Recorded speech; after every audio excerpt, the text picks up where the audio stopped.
Hi ಎಲ್ರಿಗೂ ನಮಸ್ಕಾರ.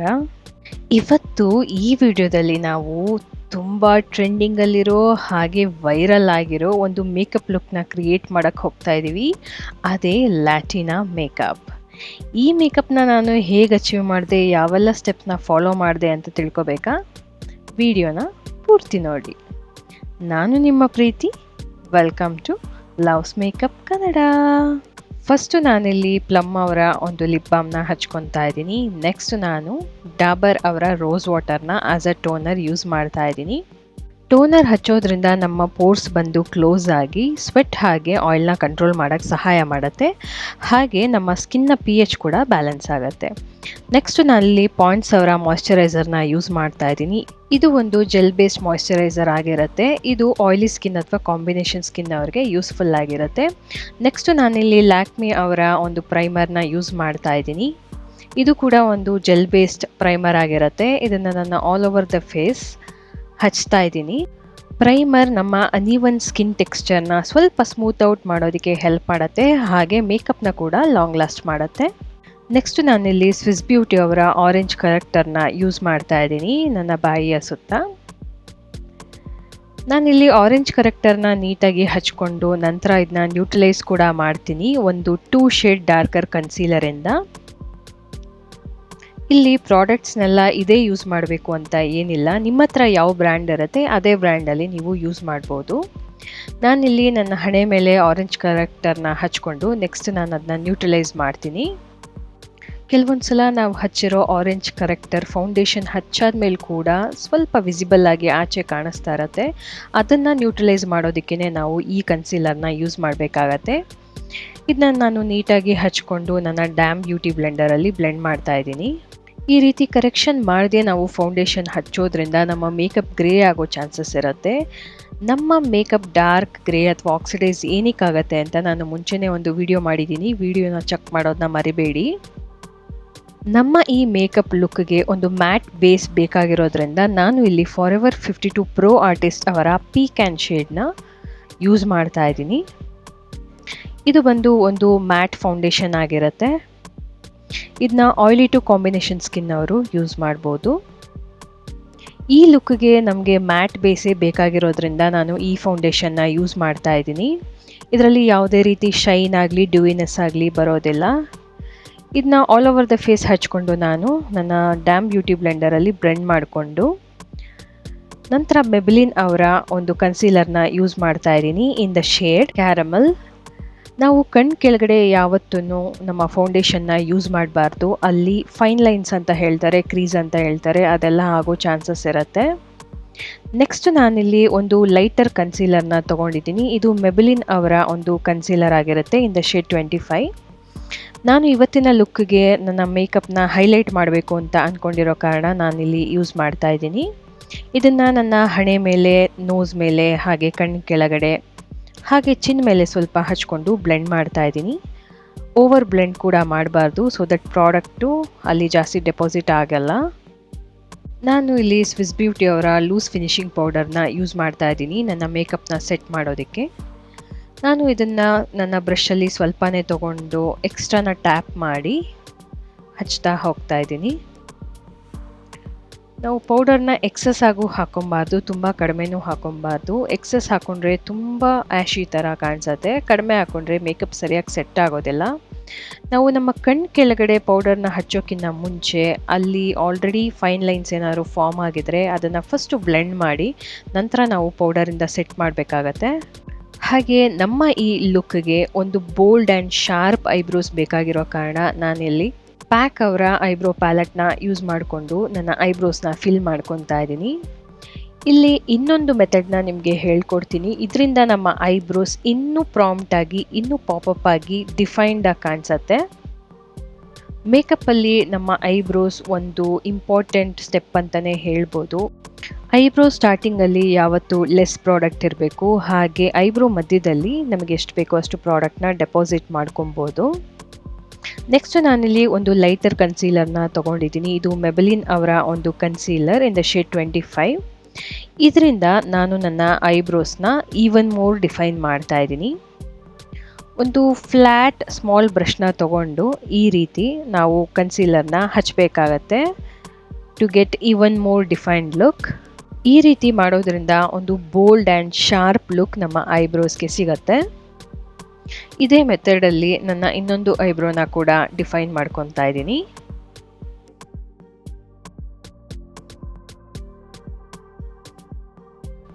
ಕನ್ಸೀಲರ್ನ ಹಚ್ಚಾದ್ಮೇಲೆ ಈ ರೀತಿ ಅದನ್ನು ಬ್ಲೆಂಡ್ ಕೂಡ ಮಾಡಬೇಕಾಗತ್ತೆ, ಹಚ್ಚಿ ಹಾಗೆ ಬಿಡೋ ಹಾಗಿಲ್ಲ.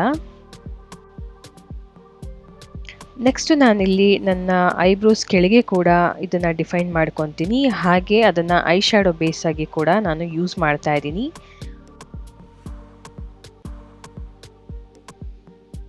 ಈ ಥರ ನಾನು ಐಲಿಡ್ ಮೇಲೆ ಹಚ್ಕೊಂಡು ಅದನ್ನು ಡ್ಯಾಮ್ ಬ್ಯೂಟಿ ಬ್ಲೆಂಡರಲ್ಲಿ ಬ್ಲೆಂಡ್ ಮಾಡ್ಕೊತೀನಿ. ಈ ರೀತಿ ಲೈಟರ್ ಕನ್ಸೀಲರ್ನ ಹಚ್ಚಿ ನಂತರ ಅದ್ರ ಮೇಲೆ ನಾವು ಐ ಶ್ಯಾಡೋ ಹಚ್ಚೋದ್ರಿಂದ ಕಲರ್ಸ್ ತುಂಬ ಪಾಪಪ್ ಆಗಿ ಕಾಣಿಸುತ್ತೆ. ನಂತರ ನಾನು ಇದನ್ನು ಪೌಡರಿಂದ ಸೆಟ್ ಮಾಡ್ತಾ ಇದ್ದೀನಿ. ನಾನು ನನ್ನ ಫೇಸ್ಗೆ ಯೂಸ್ ಮಾಡಿದಂಥ ಸ್ವಿಸ್ ಬ್ಯೂಟಿ ಅವರ ಲೂಸ್ ಫಿನಿಶಿಂಗ್ ಪೌಡರಿಂದನೇ ಇದನ್ನು ಸೆಟ್ ಮಾಡ್ಕೊತಾ ಇದ್ದೀನಿ. ಹೀಗೆ ಮಾಡೋದ್ರಿಂದ ನಮ್ಮ ಐಲಿಡ್ಸ್ ಮೇಲೆ ಯಾವುದೇ ರೀತಿ ಕ್ರೀಸ್ ಫಾರ್ಮ್ ಆಗೋದಿಲ್ಲ. ನೆಕ್ಸ್ಟ್ ನಾನಿಲ್ಲಿ ಸ್ವಿಸ್ ಬ್ಯೂಟಿ ಅವರ ಕಾಂಟೋರ್ ಪ್ಯಾಲೆಟ್ನ ಯೂಸ್ ಮಾಡ್ತಾ ಇದ್ದೀನಿ. ಈ ಲುಕ್ಗೆ ನಮಗೆ ಒಂದು ಚಿಸಲ್ಡ್ ಅಥವಾ ಸ್ಟ್ರಕ್ಚರ್ಡ್ ಲುಕ್ ಬೇಕಾಗಿರೋದ್ರಿಂದ ನಾವು ಕಾಂಟೋರ್ನ ಮಾಡಲೇಬೇಕಾಗತ್ತೆ. ನಮ್ಮ ಫೇಸ್ ಮೇಲೆ ಒಂದು ಶ್ಯಾಡೋ ಕ್ರಿಯೇಟ್ ಮಾಡೋದ್ರ ಮೂಲಕ ಒಂದು ಶಾರ್ಪ್ ಲುಕ್ ಹಾಗೆ ಒಂದು ಸ್ಲಿಮ್ ಲುಕ್ನ ಕೂಡ ಕೊಡುತ್ತೆ. ಇದನ್ನ ನನ್ನ ಫೋರ್ಹೆಡ್ಗೆ ಹಾಗೆ ನನ್ನ ಜಾಲೈನ್ಗೂ ಕೂಡ ಹಚ್ಕೊತೀನಿ. ಹಾಗೆ ನನ್ನ ನೋಸ್ನ ಕೂಡ ಕಾಂಟೋರ್ ಮಾಡ್ಕೊತಾ ಇದ್ದೀನಿ. ನಿಮ್ಮ ಹತ್ರ ಬ್ರಷ್ ಇದ್ದರೆ ಬ್ರಷಲ್ಲಿ ಕೂಡ ನೀವು ಕಾಂಟೋರ್ ಮಾಡ್ಕೊಬೋದು. ನಾನು ನನ್ನ ಫಿಂಗರ್ ಟಿಪ್ಸಲ್ಲೇ ಕಾಂಟೋರ್ ಮಾಡ್ಕೊತಾ ಇದ್ದೀನಿ. ಈ ಒಂದು ಲುಕ್ಕಲ್ಲಿ ಮ್ಯಾಟ್ ಬೇಸ್ ಕಾಂಟೋರಿಂಗ್ ಹೈಲೈಟಿಂಗೇ ಮೇಯ್ನ್ ಆಗಿರುತ್ತೆ. ನೆಕ್ಸ್ಟ್ ನಾನಿಲ್ಲಿ ಸ್ವಿಸ್ ಬ್ಯೂಟಿ ಅವರ ಬ್ಲಷ್ ಪ್ಯಾಲೆಟಿಂದ ಒಂದು ಬ್ರೌನ್ ಕಲರ್ನ ನನ್ನ ಐ ಶ್ಯಾಡೋ ಆಗಿ ಯೂಸ್ ಮಾಡ್ತಾ ಇದ್ದೀನಿ. ಇದರಲ್ಲಿ ಯಾವುದೇ ರೀತಿ ಒಂದು ಕಲರ್ಸ್ನ ನಾವು ಯೂಸ್ ಮಾಡಬಾರ್ದು, ಆದಷ್ಟು ಬ್ರೌನ್ಸಲ್ಲೇ ಇಡಬೇಕಾಗತ್ತೆ. ನಾನಿಲ್ಲಿ ಐ ಶ್ಯಾಡೋನ ನೀಟಾಗಿ ಹಚ್ಕೊಂಡು ಬ್ಲೆಂಡ್ ಮಾಡಿದ್ದೀನಿ.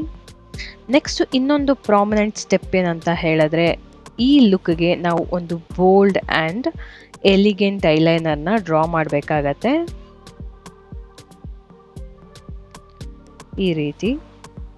ಈ ರೀತಿ ವಿಂಗ್ ಲೈನರಿಂದ ನಮ್ಮ ಕಣ್ಣು ಸ್ವಲ್ಪ ಬಿಗ್ಗರ್ ಆಗಿ ಕೂಡ ಕಾಣಿಸುತ್ತೆ.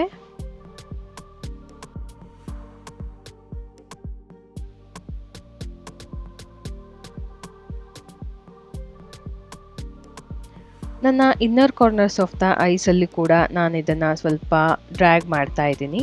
ನನ್ನ ಎರಡೂ ಕಣ್ಣಿಗೆ ಐಲೈನರ್ನ ಹಚ್ಚಾದ ನಂತರ ಮಾರ್ಸ್ ಅವರ ಒಂದು ಐಲ್ಯಾಶಸ್ನ ನಾನು ಯೂಸ್ ಮಾಡ್ತಾ ಇದ್ದೀನಿ. ಇದು ಬಂದು ಒಂದು ಇಂಪಾರ್ಟೆಂಟ್ ಸ್ಟೆಪ್ ಆಗಿರುತ್ತೆ.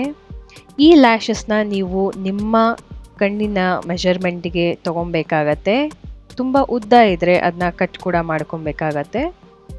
ಇಲ್ಲಿ ನನ್ನ ಐಲ್ಯಾಶಸ್ನ ಸ್ಟಿಕ್ ಮಾಡೋಕ್ಕೆ ನಾನು ಕಲೈಲಿಸ್ ಅವರ ಒಂದು ಲ್ಯಾಶ್ ಗ್ಲೂನ ಯೂಸ್ ಮಾಡಿದ್ದೀನಿ. ಗ್ಲೂನ ನಮ್ಮ ಲ್ಯಾಶ್ ಬ್ಯಾಂಡ್ಗೆ ಹಾಕಿದ ನಂತರ ಒಂದು 20 ಸೆಕೆಂಡ್ಸ್ ಬಿಡಬೇಕಾಗತ್ತೆ. ನಂತರ ನಾವು ಸ್ಟಿಕ್ ಮಾಡ್ಕೊಬೇಕಾಗತ್ತೆ. ನಂತರ ನಾನಿಲ್ಲಿ ಮೆಬ್ಲಿನ್ ಅವರ ಮಸ್ಕಾರಾನ ಯೂಸ್ ಮಾಡ್ತಾ ಇದ್ದೀನಿ ನನ್ನ ಹೈಯರ್ ಆ್ಯಂಡ್ ಲೋವರ್ ಲ್ಯಾಶಸ್ಗೆ. ನೆಕ್ಸ್ಟ್ ನಾನು ಸ್ವಿಸ್ ಬ್ಯೂಟಿ ಅವರ ಬ್ಲಷ್ ಪ್ಯಾಲೆಟಿಂದ ಒಂದು ಬ್ರೌನ್ ಶ್ಯಾಡೋನ ತಗೊಂಡು ನನ್ನ ಬ್ಲಷ್ ಆಗಿ ಯೂಸ್ ಮಾಡ್ತಾ ಇದ್ದೀನಿ. ಈ ರೀತಿ ಸ್ಮೈಲ್ ಮಾಡ್ತಾ ಬ್ಲಷ್ನ ನಾವು ಈ ರೀತಿ ಪ್ಲೇಸ್ಮೆಂಟ್ ಮಾಡಬೇಕಾಗತ್ತೆ. ನಮ್ಮ ಕಾಂಟೋರ್ ಬ್ಲಷ್ ಎಲ್ಲ ಬ್ಲೆಂಡ್ ಆಗಿರೋ ಹಾಗಿರಬೇಕು. ಕಾಂಟೋರ್ ಬೇರೆ ಬ್ಲಷ್ ಬೇರೆ ಇರೋ ಹಾಗೆ ಕಾಣಿಸ್ಬಾರ್ದು, ಒಂದಕ್ಕೊಂದು ಬ್ಲೆಂಡ್ ಆಗಿರಬೇಕು. ನೆಕ್ಸ್ಟ್ ನಾನಿಲ್ಲಿ ಸ್ವಿಸ್ ಬ್ಯೂಟಿ ಅವರ ಹೈಲೈಟರ್ನ ಯೂಸ್ ಮಾಡ್ತಾ ಇದ್ದೀನಿ. ಇದು ಬಂದು ನನ್ನ ಟಿಪ್ ಆಫ್ ದ ನೋಸ್ ಹಾಗೆ ನನ್ನ ಬ್ರಿಡ್ಜ್ ಆಫ್ ದ ನೋಸ್ ಮೇಲೆ ಸ್ವಲ್ಪ ಹಾಕ್ಕೊಂಡು ನನ್ನ ಕಣ್ಣಿನ ಇನ್ನರ್ ಕಾರ್ನರ್ಸ್ಗೆ ಒಂದು ಸ್ವಲ್ಪ ಹಾಕ್ಕೊತಾ ಇದ್ದೀನಿ.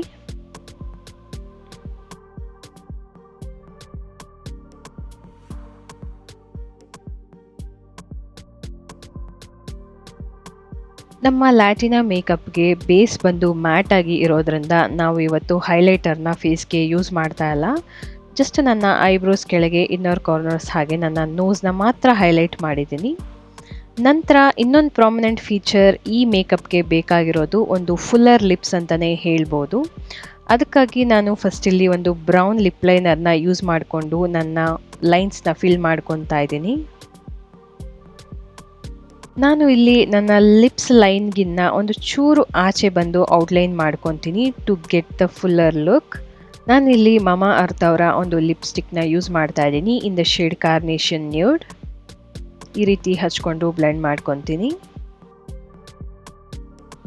ಸೊ ಇದು ನನ್ನ final look. Late but latest ಆಗಿ ನಮ್ಮ ಲ್ಯಾಟಿನಾ ಮೇಕಪ್ನ ಟ್ರೈ ಮಾಡಿದ್ವಿ. ನೀವು ಇದನ್ನು ಮನೆಯಲ್ಲಿ ಟ್ರೈ ಮಾಡೋದನ್ನು ಮರಿಬೇಡಿ. ಇದನ್ನು ಆರಾಮಾಗಿ ನೀವು ಪಾರ್ಟಿಗೆ ವೇರ್ ಮಾಡ್ಬೋದು. ಈ ಮೇಕಪ್ ಲುಕ್ಗೆ matte base, defined eyebrows, bold eyes ಹಾಗೆ ಫುಲ್ಲರ್ ಲಿಪ್ಸ್ನ ನಾವು ಫಾಲೋ ಮಾಡಬೇಕಾಗತ್ತೆ ಸೊ ದಟ್ ನಾವು ಲ್ಯಾಟಿನಾ ಮೇಕಪ್ನ ಅಚೀವ್ ಮಾಡ್ಬೋದು.